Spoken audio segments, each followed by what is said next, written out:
Cooking with Shane. 1. Cook and season chicken breast, then slice. 2. Cook quinoa as per package instructions. 3. Mix all ingredients in a bowl and drizzle with vinaigrette. 1. Spread hummus on the tortilla. 2. Layer turkey, avocado slices, spinach, and tomato. 3. Roll up the tortilla and slice in half. 1. Stir-fry mixed vegetables with tofu or chicken until cooked.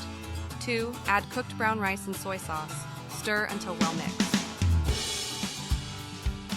1. Layer Greek yogurt with mixed berries and granola. 2. Drizzle with a little honey if desired.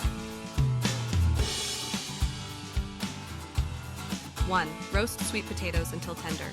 2. Massage kale with a bit of olive oil and lemon juice. 3. Assemble the bowl with all ingredients with tahini dressing. Comment below which ones you will try.